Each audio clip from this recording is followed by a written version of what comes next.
Hello दोस्तों, नमस्कार। आपका हमारे निर्माण अकेडमी यूट्यूब चैनल में स्वागत है। जैसा कि आप सभी को पता है कि हम इतिहास इस बैच में पढ़ते हैं और इतिहास में क्या देख रहे हैं, गुप्त वंश देख रहे हैं। तो गुप्त वंश की हमने कल स्थापना कर दी थी। गुप्त वंश के शासक जो जो पहले थे वो कौन थे? वो थे सामंत थे। किनके सामंत थे? कुषाणों के सामंत थे। कुषाणों के सामंत से धीरे से श्रीगुप्त ने गुप्त वंश की स्थापना की। श्रीगुप्त के बाद उनका पुत्र आता है घटोत्कच। घटोत्कच ने सामंत के रूप में शासन करता है। फिर इसके बाद आते हैं आपके चंद्रगुप्त प्रथम। उन्होंने वो अपने आप को राजा घोषित करते हैं, यानी महाधिराज की उपाधि धारण करते हैं। चंद्रगुप्त प्रथम ही पहले, यानी अगर आपसे पूछा जाए गुप्त वंश के वास्तविक संस्थापक या गुप्त वंश के प्रथम राजा, तो क्या हो जाएंगे आपके जो है प्रथम राजा चंद्रगुप्त प्रथम हो जाएंगे। और वास्तविक संस्थापक किसे माना जाए? चंद्रगुप्त प्रथम को ही माना जाता है। आज हम देखेंगे इन्हीं के पुत्र समुद्रगुप्त के बारे में। देखना क्या देखना है? समुद्रगुप्त के बारे में। गुप्त वंश में हमें क्या देखना है? समुद्रगुप्त।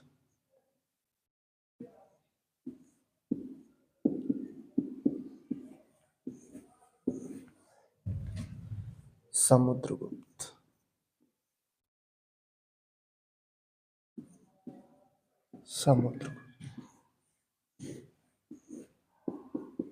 समुद्रगुप्त जो है इन्हें भारतीय इतिहास का साहसी, यानी बहुत साहसी शासक माना जाता है। इन्हें भारत का नेपोलियन कहा जाता है, क्योंकि इन्होंने क्या किया, उत्तर भारत में कई राज्यों को अपने में मिलाया और दक्षिण भारत के सभी जो 12 राज्य थे, 12 राज्यों को जीतकर उनसे जो कर लेते थे। इन्हें समुद्रगुप्त को ही बोला जाता था। इन्हें बोला गया है कि जो इनका जो घोड़ा था, समुद्रगुप्त का घोड़ा तीनों सागरों का पानी पी सकता है। जो मैंने आपको बताया था कि आपका अरब सागर, बंगाल की खाड़ी और हिंद महासागर, यानी अगर ये हमारा भारत हो जाएगा, दक्षिण भारत, तो ये हमारा अरब सागर, बंगाल की खाड़ी और हिंद महासागर। यानी कि इससे हमें ये पता चलता है इस शब्द से कि यहाँ के जो पूरा जो दक्षिण भारत था, कौन जीते थे? समुद्रगुप्त द्वितीय। इसे भी जीते थे, यानी इसी के अंदर ये भी आता था, इसी के शासनकाल में। तो चलिए देखते हैं।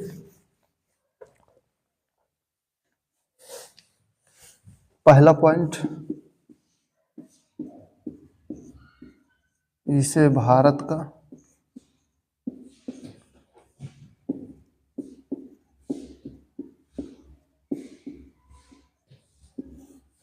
नेपोलियन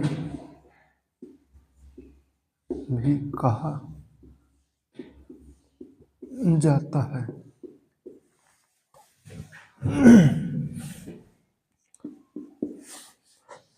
अगला पॉइंट हम क्या देखेंगे?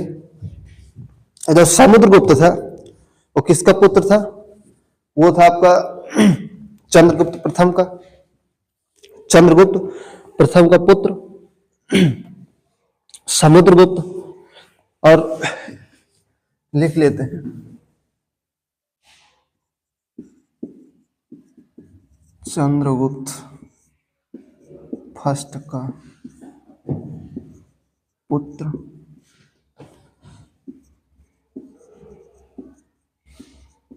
समुद्रगुप्त अगला शासक बना।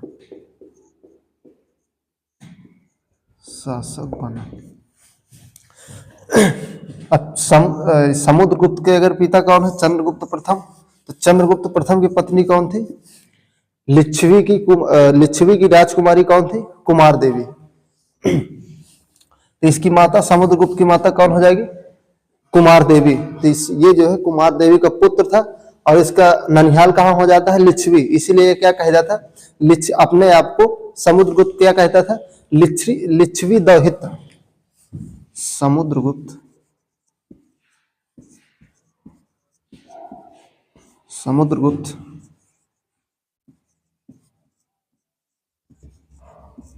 अपने आप को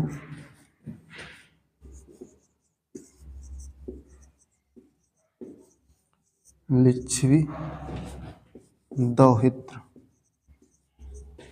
दौहित्र यानी कि लिच्छवी का नाती क्या कहा जाता था? इसका मतलब क्या होता है? लिच्छवी का नाती।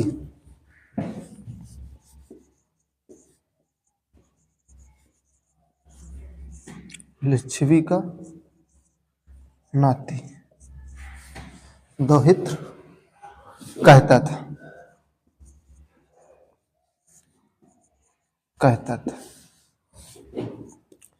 तो लिच्छवी दोहित्र किसे कहा जाता है? लिच्छवी दोहित्र किसे कहा जाता है? समुद्रगुप्त को कहा जाता है। समुद्रगुप्त के पिता चंद्रगुप्त प्रथम।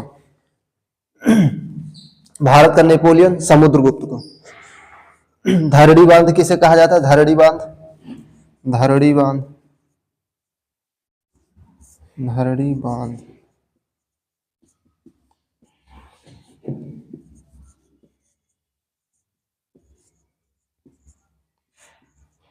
समुद्रगुप्त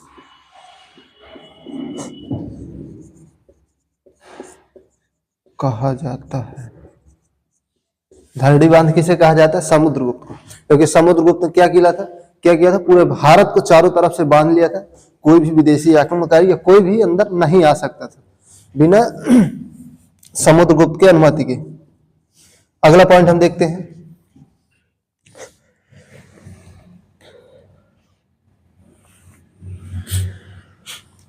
अब देखते हैं कि जो समुद्रगुप्त जो था, इसकी नीतियां कैसे थी? आक्रामकवादी एवं विस्तारवादी थी। इसकी नीतियां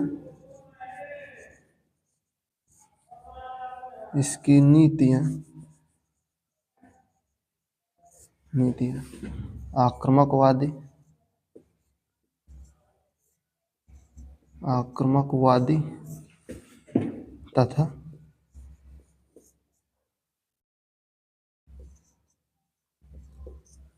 विस्तारवादी थी। समुद्रगुप्त के बारे में हमने क्या देखा? भारत का नेपोलियन इसे कहा जाता है। समुद्रगुप्त फर्स्ट का पुत्र, चंद्रगुप्त फर्स्ट का पुत्र समुद्रगुप्त था, जो कि इसका अगला शासक बनता है चंद्रगुप्त के बाद। और ये समुद्रगुप्त अपने आप को क्या कहता था? लिच्छवी दोहित्र, यानी कि लिच्छवी का नाती कहा जाता था। लिच्छवी का नाती। धरड़ी बांध समुद्रगुप्त को कहा जाता है। और इसकी जो नीति कैसे थी? वो आक्रामकवादी एवं विस्तारवादी थी। इतना आप नोट करिए, फिर इसके आगे देखते हैं।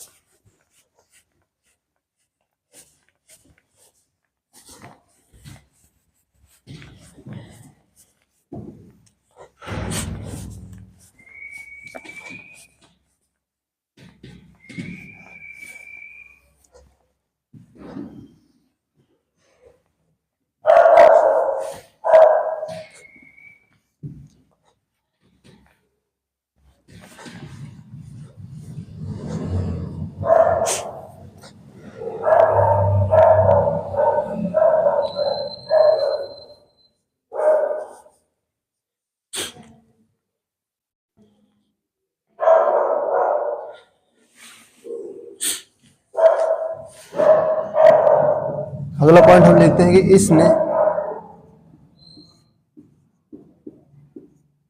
उत्तर भारत को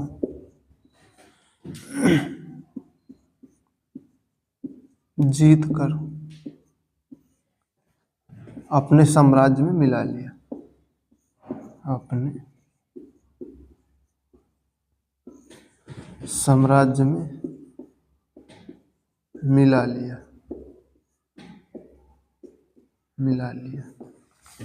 अगला पॉइंट लिखते हैं।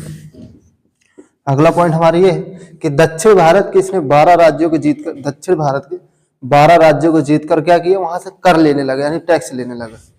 तो इन्हीं को देखते हुए इसे भारत का नेपोलियन कहा जाने लगा।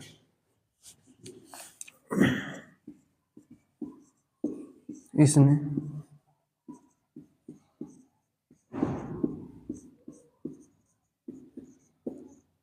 दक्षिण भारत के 12 राज्यों को जीत कर उनसे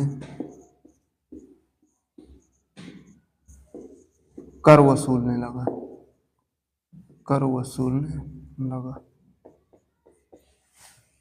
यानी उन्हें जीत कर, दक्षिण भारत के 12 राज्यों को जीत कर अपने अधीन कर लेता है और उनसे क्या करता है, कर लेने लगता है। ठीक,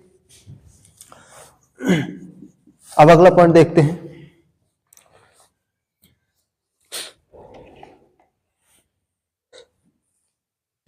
अब ये हमें जानकारी कहां से मिलती है? इसका जो एक अभिलेख है समुद्रगुप्त का, इसका एक अभिलेख है, कौन सा? विजय अभियान की जानकारी हमें प्रयाग प्रशस्ति के अभिलेख से मिलती है। कहां से इसकी जानकारी? इसके विजय अभियान की जानकारी, इसके विजय अभियान की जानकारी, अभियान की जानकारी, जानकारी प्रयाग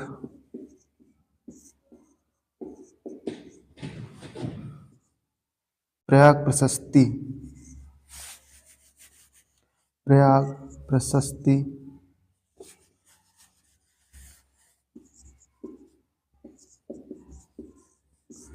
प्रयाग प्रशस्ति अभिलेख से, अभिलेख लेख से, प्रयाग प्रशस्ति अभिलेख, या इसी क्या कहते हैं, इलाहाबाद में। ये प्रयाग प्रशस्ति कहाँ स्थित है आपका? इलाहाबाद, यूपी के इलाहाबाद में है प्रयाग प्रशस्ति।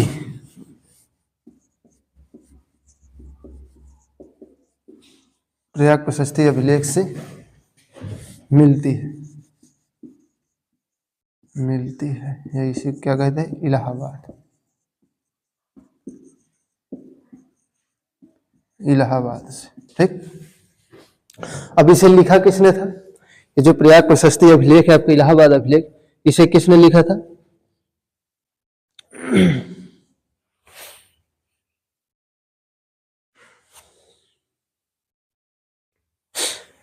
इसी के दरबारी कवि कौन थे? हरिसेन, समुद्रगुप्त के, समुद्रगुप्त के दरबारी कवि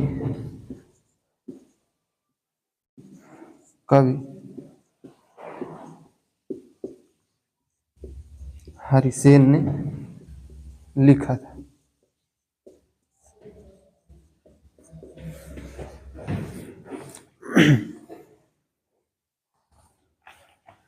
यह अश्वमेध यज्ञ भी कराता है।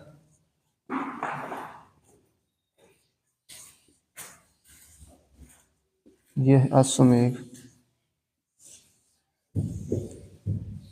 अश्वमेध यज्ञ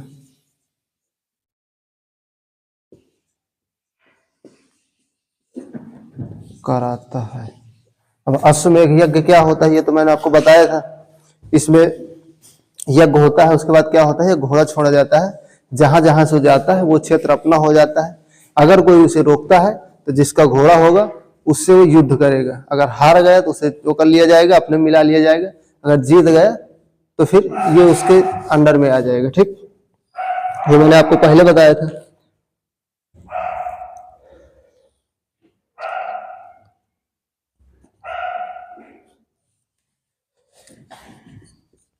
समुद्रगुप्त को कविराज भी कहा जाता है।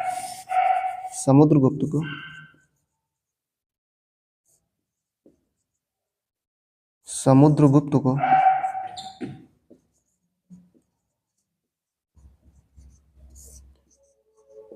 कविराज भी कहा जाता है,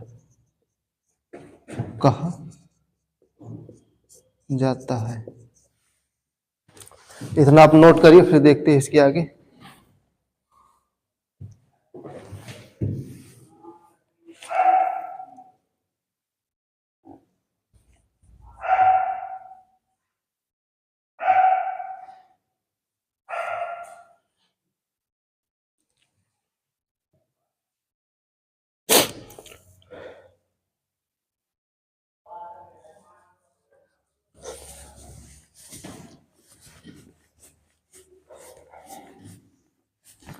कविराज किसे कहा जाता है? समुद्रगुप्त को कहा जाता है। भारत का नेपोलियन किसे कहा जाता है? वो भी समुद्रगुप्त को ही कहा जाता है। और धारणीबंध किसे कहा जाता है? समुद्रगुप्त को ही कहा जाता है। ये सब किसके नाम है? ये सब समुद्रगुप्त के नाम है। समुद्रगुप्त के सब उपाधियां।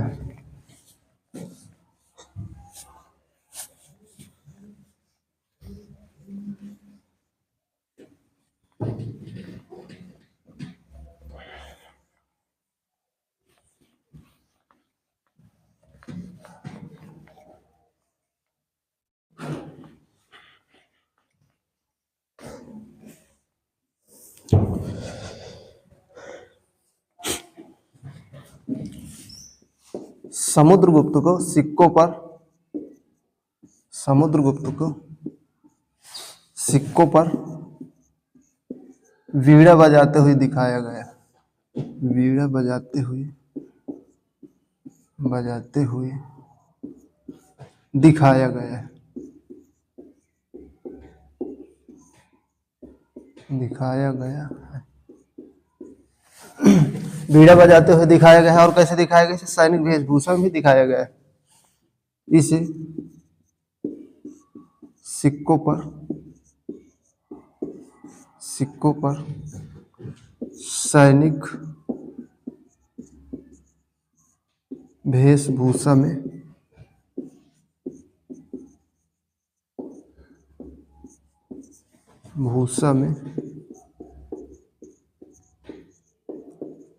दिखाया गया है। और इसी के समय, समुद्रगुप्त के समय ही आपके श्रीलंका के जो राजा थे वो इससे अनुमति मांगते हैं मंदिर बनवाने के लिए। समुद्रगुप्त से श्रीलंका के राजा गया में आपके बौद्ध मंदिर बनवाने के लिए अनुमति मांगते हैं और समुद्रगुप्त क्या करता है? अनुमति दे देता है। समुद्रगुप्त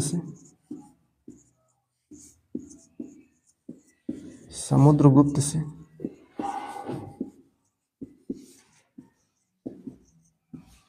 श्रीलंका के राजा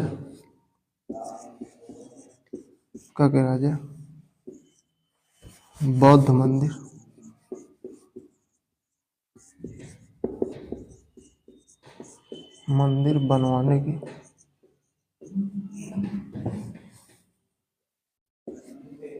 बनवाने की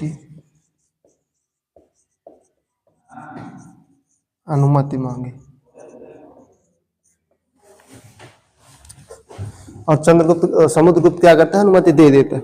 तो चलिए आज के लिए यहीं तक।